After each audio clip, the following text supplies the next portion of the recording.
안녕하십니까? 안녕하십니까? 예, 이 시간 말씀의 제목은 구원 역사를 위해 모세를 준비하신 하나님입니다. 말씀은 출애굽기 2장 1절에서 25절이고 5절 말씀은 2장 25절입니다.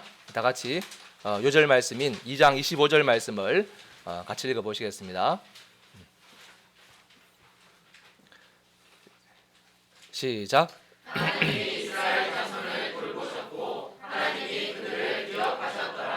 예, 기도하고 시작하겠습니다. 감사하신 하나님 아버지, 이 시간 저희가 출애굽기 말씀을 잘 듣고 배울 수 있도록 은혜를 주시기를 기도합니다. 허물진 죄인을 담은 말씀의 종으로 사용하여 주시기를 기도합니다. 예수님의 이름으로 기도합니다. 아멘. 오늘 말씀은 출애굽 역사, 곧 구원 역사를 위해 하나님께서 모세 한 사람을 보호하시고 준비시키시는 내용입니다. 바로의 명령으로 모세는 태어나면 나일강에 던져질 운명이었습니다. 그런데 그런 그가 죽지 않을 뿐만 아니라 애굽의 궁궐에서 바로의 왕자가 되어 출애굽 역사의 지도자로 준비됩니다. 바로가 죽이려고 했던 아기가 도리어 바로의 왕자가 되다니 참으로 아이러니합니다. 그러나 그것으로 끝나지 않고 모세는 왕자에서 다시 나그네가 됩니다. 오늘 말씀을 통해 하나님께서 구원 역사를 위해 모세 한 사람을 어떻게 보호하시고 키우셨는가 배울 수 있기를 기도합니다.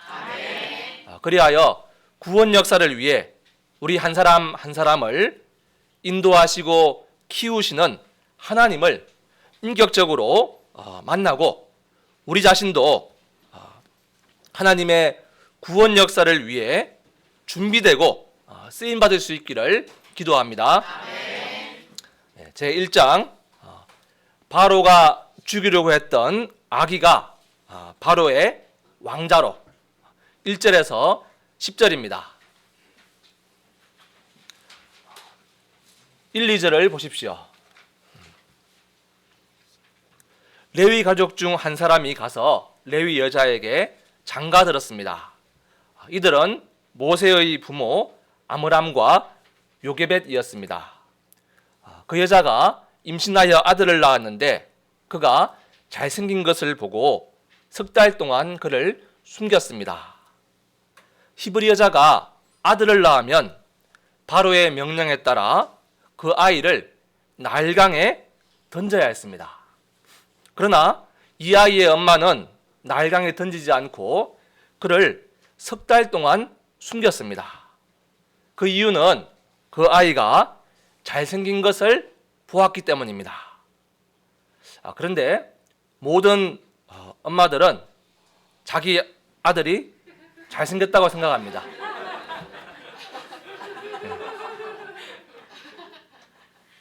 이삭이 잘생겼죠? 네. 아마 배한나 목사님, 김지혜 목사님도 우리 서준이랑 하람이가 제일 잘생겼다고 생각할 수 있을 것입니다. 그런가요?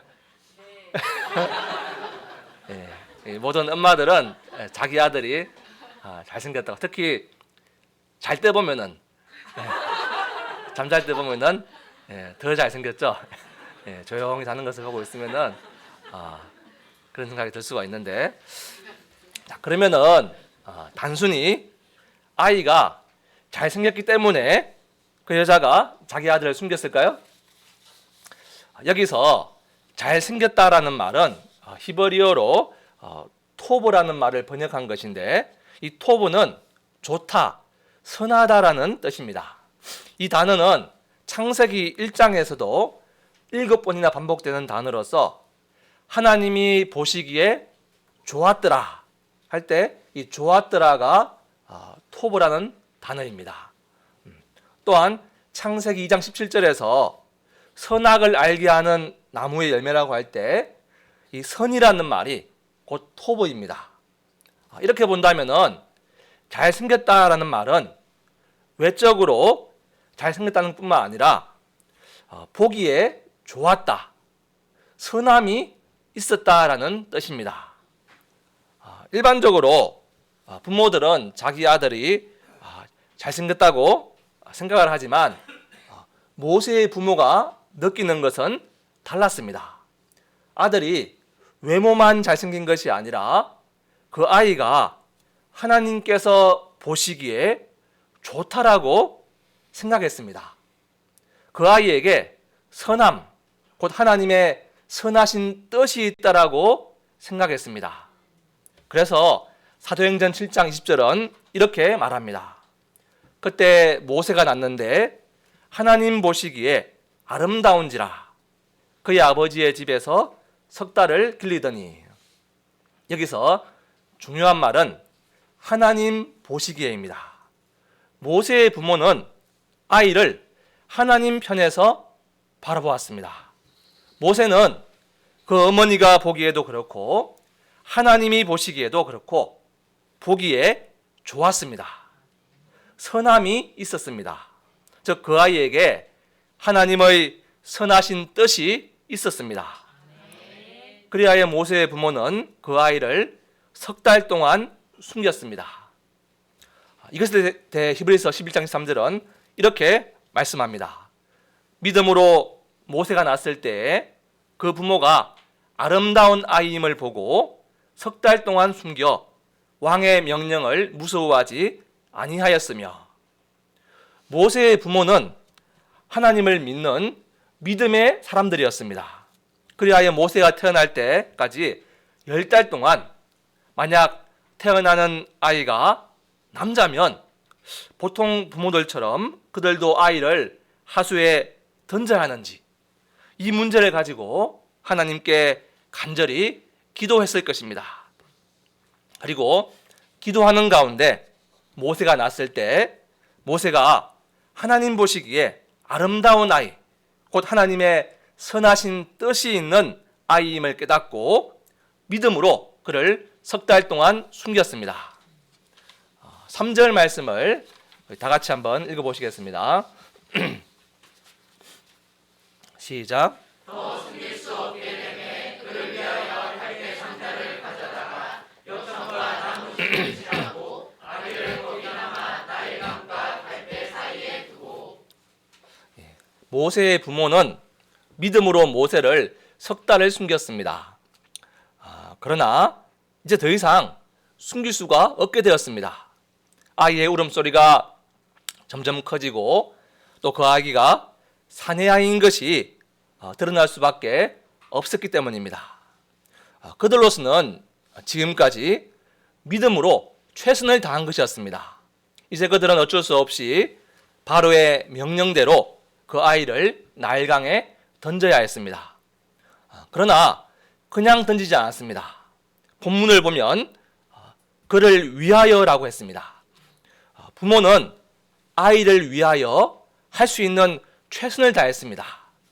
갈대를 가져다가 상자를 만들었고 역청과 나무신을 칠하여 방수가 되게 하였습니다. 아마 노아 홍수 때 살아남았던 방주를 생각한 것 같습니다. 본문에 이 상자라는 단어는 히브리어로 테바인데 창세기 6장 14절에 방주와 동일한 단어입니다. 그러니까 아기를 위하여 갈대로 방주를 만든 것입니다. 그리고 아기를 갈대 상자에 담아 나일강 갈대 사이에 두었습니다. 그리고 사절을 보면 그의 누이는 어떻게 되는지를 알려고 멀리 서서 갈대 상자를 지켜보고 있었습니다. 그들은 믿음으로 최선을 다하고 살아계신 하나님의 인도하심과 도우심을 구한 것입니다. 그런데 하나님께서 이런 부모들의 믿음을 받으시고 친히 역사하셨습니다. 하나님께서 간섭하시고 일하셨습니다. 5절과 6절을 보십시오. 그때 마침 바로의 딸이 목욕하러 나일강으로 내려오고 시녀들은 나일 강가를 거닐 때 바로의 딸이 갈대 사이에 상자를 보고 시녀를 보내어 가져다가 열고 그 아기를 보니 그 아기가 울고 있었습니다. 순간 바로의 딸이 그를 불쌍히 여겨 말했습니다. 이는 히브리 사람의 아기로다. 히브리 사람의 아기였기 때문에 불쌍히 여겨서는 안 되는데 바로의 딸은 그 아기를 불쌍히 여겼습니다. 7절 8절을 보십시오. 아기의 누나가 바로의 딸에게 말합니다. 내가 가서 당신을 위하여 히브리 여인 중에서 유모를 불러다가 이 아기에게 젖먹이게 하리이까? 모세의 누나는 순발력과 지혜가 있었습니다. 바로의 딸이 그렇게 하라고 했고 모세의 누나는 한 걸음에 달려가 그 아기의 어머니를 불러왔습니다. 바로의 딸이 그에게 말합니다. 9절을 보십시오. 이 아기를 데려다가 나를 위하여 젖을 먹이라. 내가 그 삭을 주리라. 그리하여 아기의 엄마가 삭을 받으면서 자기 아기에게 젖을 먹이며 키웠습니다. 10절을 보십시오. 그 아기가 자라매 바로의 딸에게로 데려가니 그가 그의 아들이 되었습니다. 바로의 딸은 그의 이름을 건져냄이라는 뜻의 모세라 하며 말했습니다. 이는 내가 그를 물에서 건져내었습니다. 이상에서 모세는 노예 백성 히브리인으로 태어나자마자 죽을 운명이었으나 죽지 않을 뿐만 아니라 애굽의 공주의 아들로 입양되어 애굽 궁중에서 보호를 받고 최고의 교육을 받으며 자랄 수 있었습니다. 바로에 의해 죽어야 할 아기가 도리어 바로의 왕자가 되고 바로의 보호를 받으며 바로의 궁궐에서 최고의 교육을 받으며 자라다니 참으로 아이러니합니다. 그러나 여기에는 하나님의 선하신 뜻이 있었습니다. 그리고 하나님의 선하신 뜻은 하나님께서 모세를 출애굽 역사의 지도자로 쓰시고자 하나님께서 모세를 보호하시고 준비하는 것이었습니다. 하나님은 영이시기 때문에 사람들의 눈에 보이지 않지만 하나님은 지금도 살아계셔서 하나님의 선하신 뜻을 위하여 간섭하시고 일하십니다. 첫째, 하나님은 모세에게 신앙교육을 시키셨습니다. 모세의 어머니는 직접 모세에게 젖을 먹이며 신앙교육을 시킬 수 있었습니다. 그리하여 모세는 히브리인, 곧 하나님의 백성으로서의 정체성을 지키며 자랄 수 있었습니다. 그리고 장성한 후에는 히브리인들을 돌아보았습니다. 신앙교육은 아주 중요합니다. 특히 어렸을 때의 신앙교육은 아주 중요합니다. 아마도 모세의 부모는 모세에게 너는 하나님의 백성이다. 하나님께서 너의 생명을 구원하신 것은 하나님께서 그 백성을 구원하는 역사에 너를 쓰시기 위함이다. 너는 이것을 잊어서는 안 된다. 너는 하나님과 하나님의 백성들을 위해 살아야 한다. 아마도 이런 식으로 신앙교육을 시켰을 것입니다. 그리고 어머니의 이 신앙교육은 모세의 의식과 무의식의 세계에 깊이 박혔을 것입니다. 이 신앙교육 때문에 장성하였을 때 모세는 공주의 아들이라 칭함받기를 거절하고 도리어 하나님 백성과 함께 고난받기를 잠시 죄악의 나를 누리는 것보다 더 좋아하는 믿음의 결단을 하게 됩니다. 신앙교육은 아주 중요합니다. 왜냐하면 신앙교육이 없이는 결코 하나님께서 쓰실 만한 사람으로 준비될 수 없기 때문입니다. 그러므로 우리는 우리 자신이 먼저 신앙교육을 잘 받고 동시에 우리가 돕는 학생들과 우리 자녀들에게 신앙교육을 잘 해야 합니다. 특히 초기 신앙교육이 아주 중요합니다.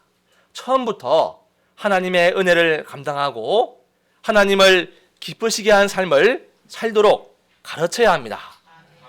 왜냐하면 초기 신앙 교육이 평생 두고두고 많은 영향을 미치기 때문입니다. 그래서 하나님은 이를 위해 모세가 믿음이 있는 부모에게서 신앙 교육을 받으며 양육되게 하신 것입니다. 둘째, 하나님은 모세에게 지도자 교육을 시키셨습니다. 애굽은 당시 최고의 문명을 자랑하고 있었기 때문에 모세는 왕자로서 최고의 교육을 받을 수 있었습니다. 사도행전 7장 22절에 보면 모세가 애굽 사람의 모든 지혜를 배워 그의 말과 하는 일들이 능하였다고 하였습니다. 그는 철학, 역사, 문학, 사상, 법학, 천문학, 지리학, 군사학 등 모든 학문에 통달하였고 또 각종 무술과 예술을 배움으로써 왕도를 몸에 익혔습니다. 이런 교육은 후에 바로와 담판하며 출애굽 역사를 이루고 또 200만여 되는 많은 백성을 이끌고 또 모세오경을 쓸 수 있는 기초가 되었습니다. 12절과 13절을 보면 모세는 좌우를 살펴 사람이 없음을 먼저 보는 아주 신중하고 또 무술도 뛰어나며 정의감도 있었음을 알 수 있습니다. 그러니까 이 무술도 뛰어났는데 이 사람을 쳐서 이렇게 죽이기 쉽지 않은데 아마 당시 애굽의 그 왕자로서 살기 위해서는 또 많은 또 전쟁에 나가야 됐기 때문에 어려서부터 각종 이 무술들 잘 배웠던 것 같습니다. 그래서 우리나라에서 치면 특전사 정도 되는 그런 실력이 있었기 때문에 애굽 사람을 그냥 한 방에 쳐서 죽이고 또 신중하게 탁 처리하고 또 모래 속에 감추고 정말 이 대단한 사람이었습니다.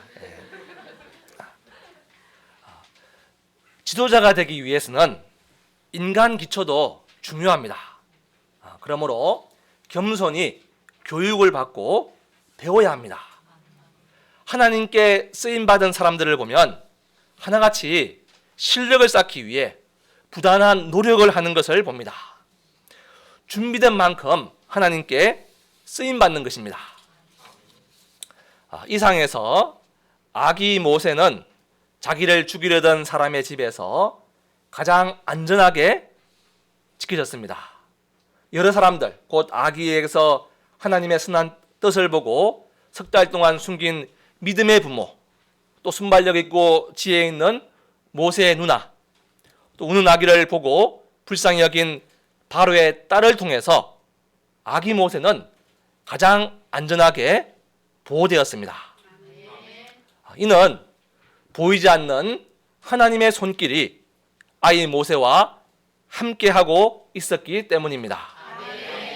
하나님께서 모세와 함께 하시고 도우셨기 때문에 모세는 그를 죽이려고 한 애굽 왕 바로의 딸을 통해 안전하게 보호될 수 있었습니다.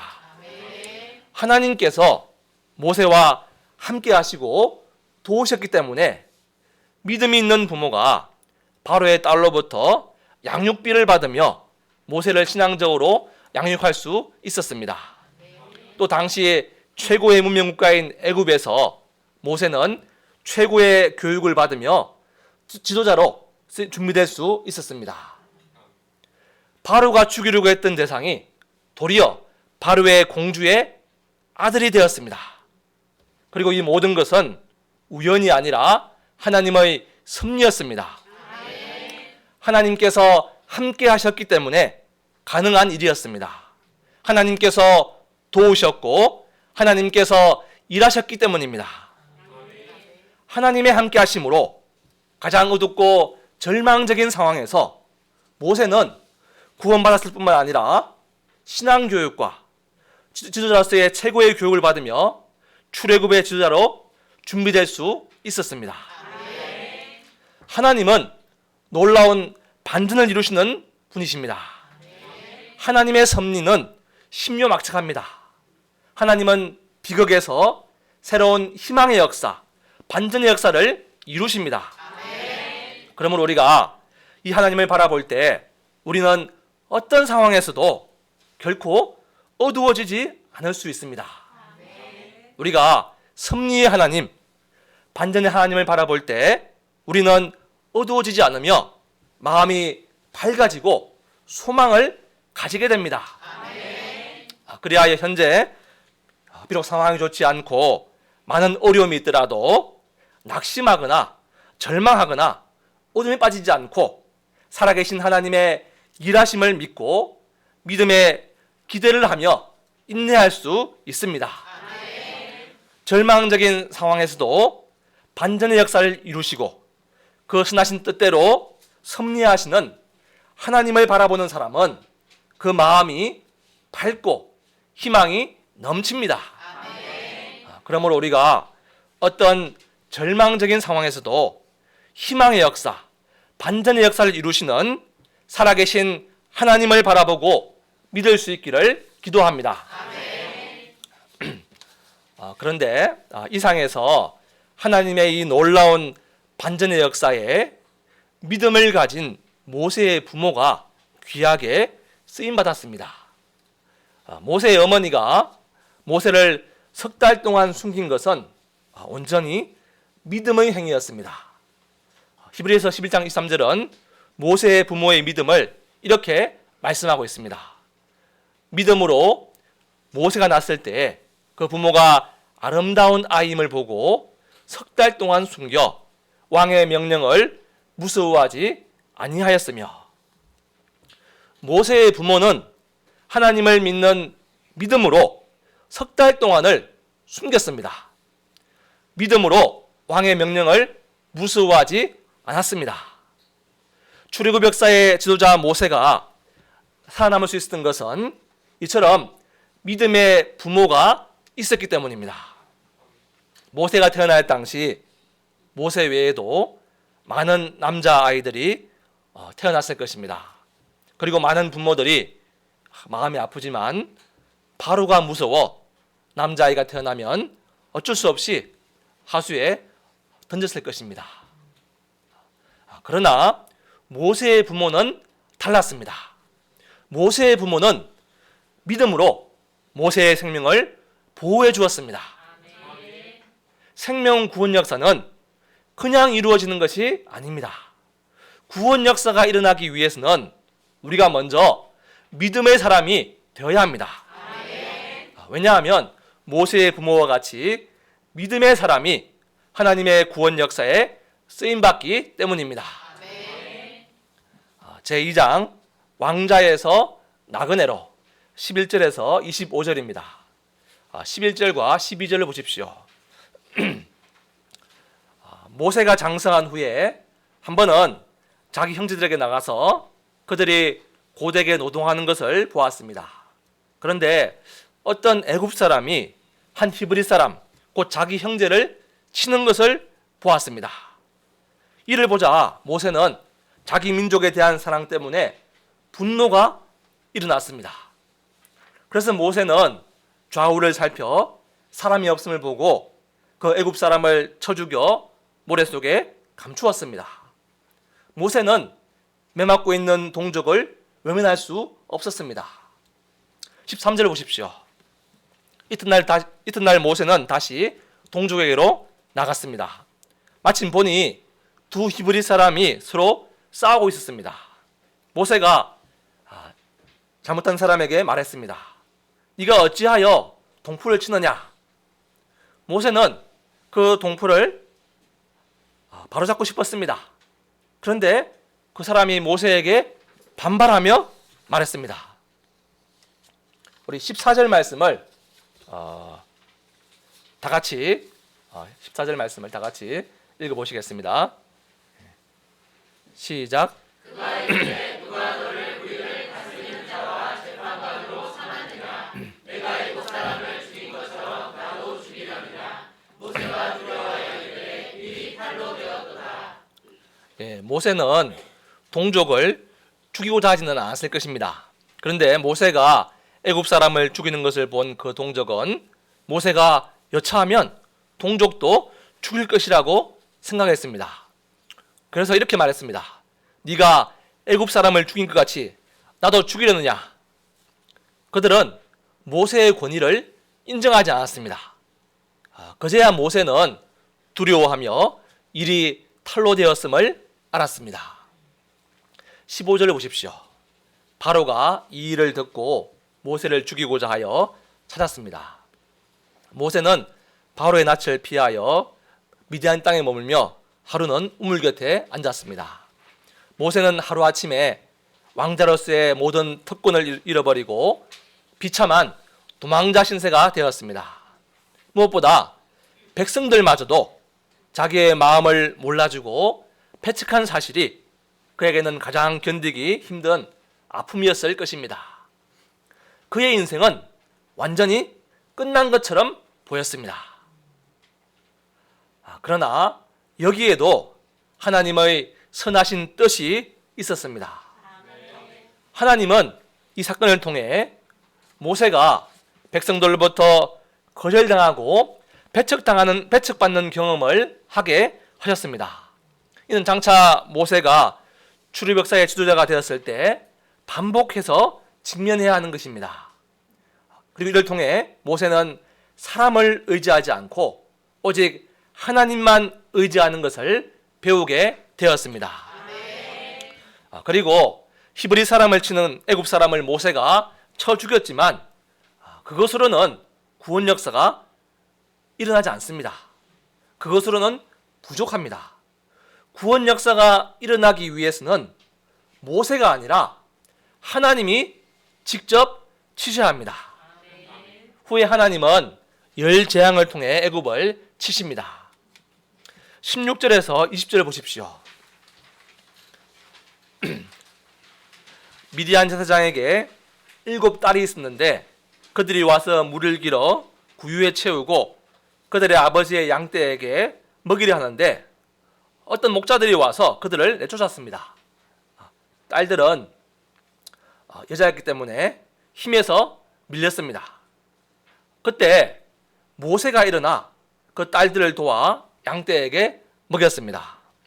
7딸들이 모세를 우물 곁에 그대로 둔 채 그냥 아버지 르우벤에게 돌아갔을 때 아버지가 물었습니다. 너희가 오늘은 어찌하여 이같이 속히 돌아오느냐? 딸들이 말했습니다.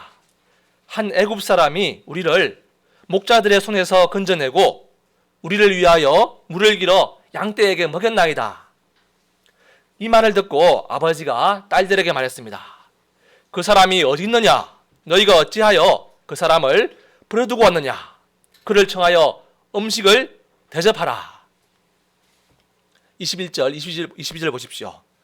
모세가 그와 동거하기를 기뻐하며 그가 그의 딸 시보라를 모세에게 주었더니 그가 아들을 낳음에 모세가 그의 이름을 게르솜이라 하였습니다. 그리고 말했습니다. 내가 타국에서 나그네가 되었습니다. 모세는 하루아침에 왕자에서 나그네가 되었습니다.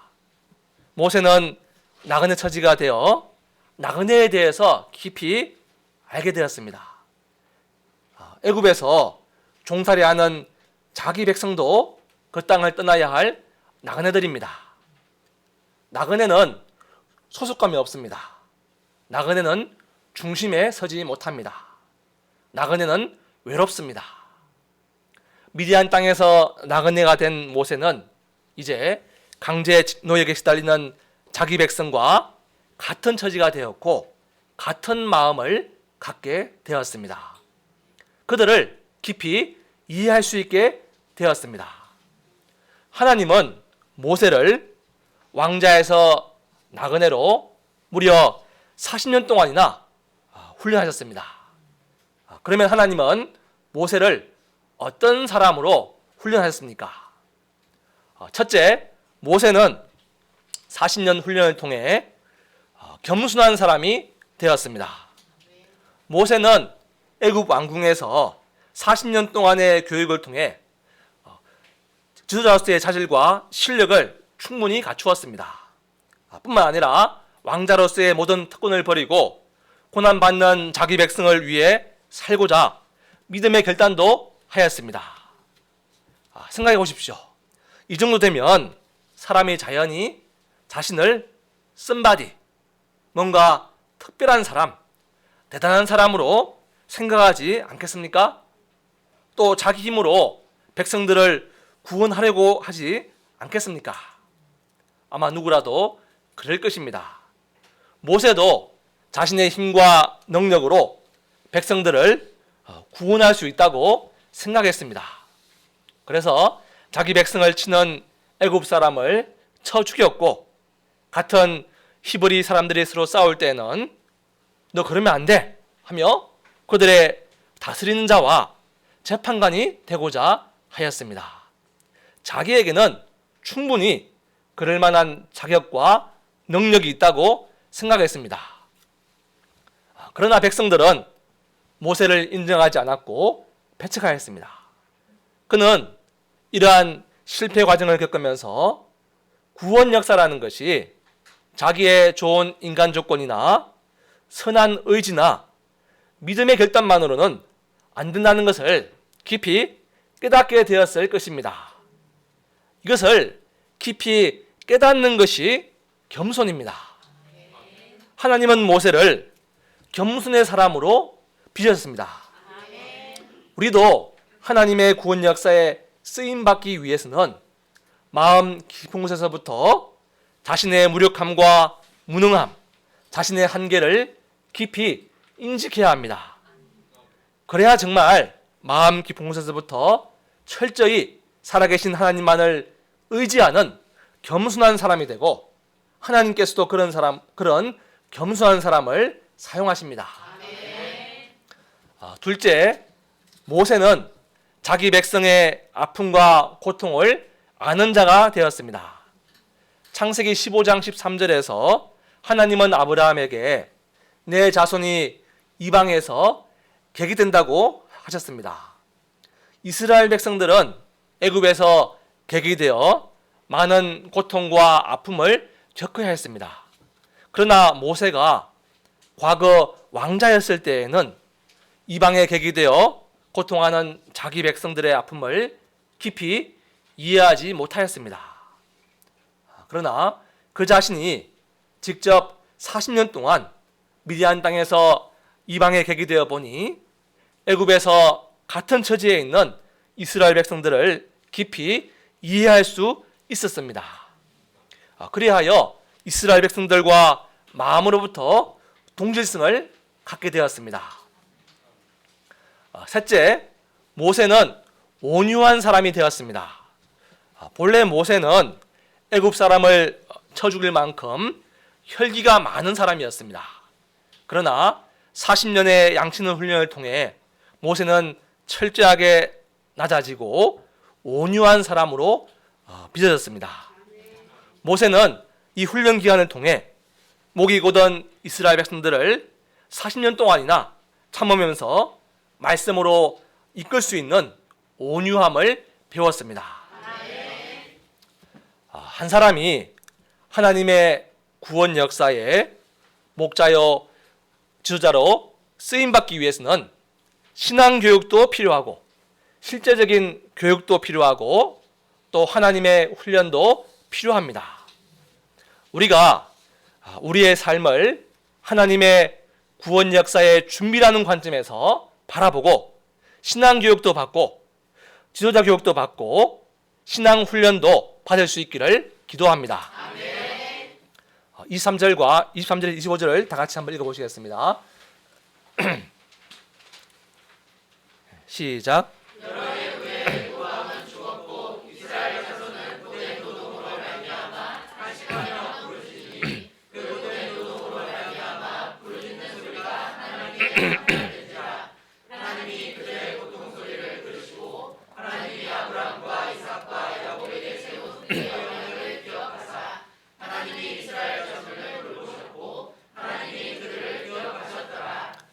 여러 해 후에 애굽 왕은 죽었으나 이스라엘 백성은 여전히 고된 노동으로 말미암아 탄식하고 있었습니다. 그들의 탄식과 부르짖음은 그냥 허공에 대고 외치는 것 같았습니다. 현실은 변한 것이 하나도 없는 것 같았습니다.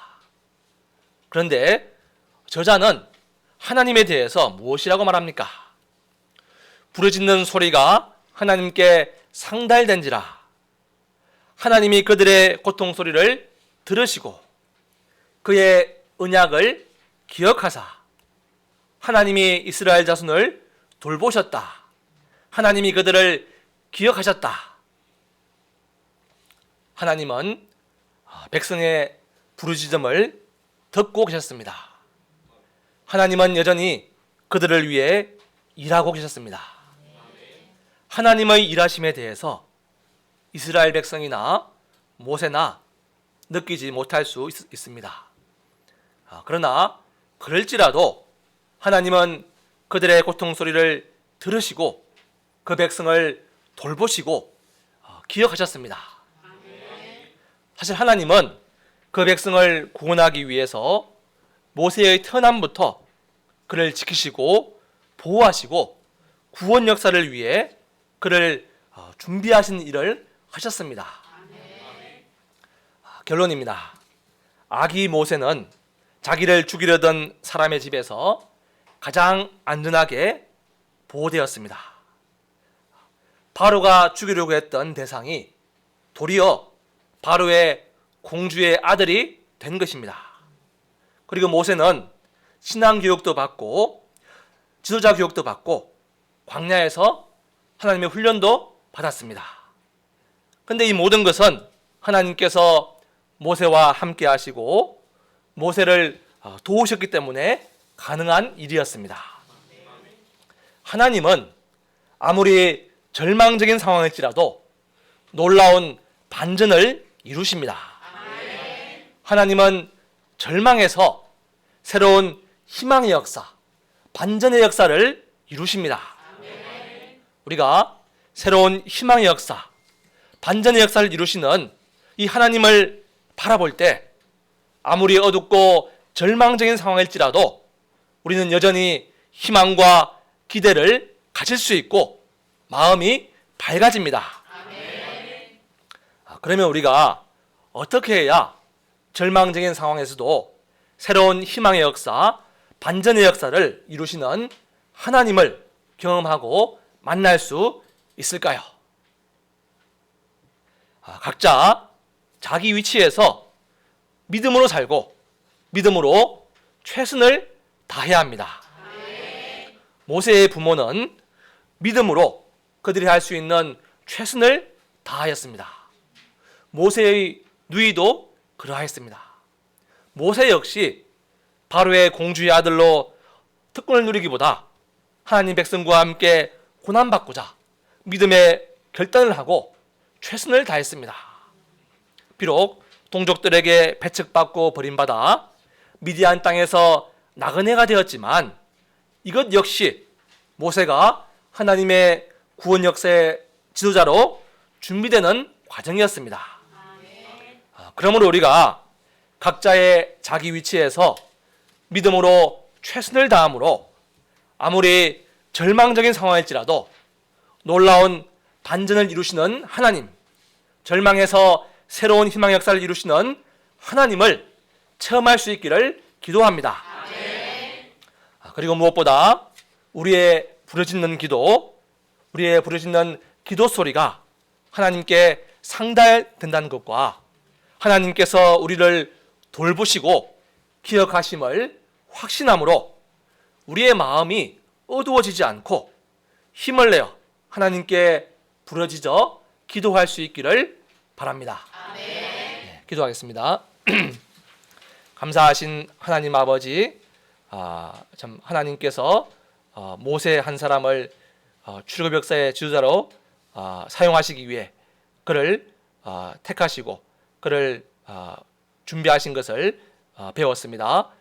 저희도 모세와 같이 하나님의 구원 역사에 쓰임받기 위해서 신앙교육과 또 하나님의 훈련과 또 훈련을 잘 받고 또 모세의 부모와 같이 참 믿음으로 또 최선을 다하는 그런 삶을 살 수 있도록 도와주시기를 기도합니다.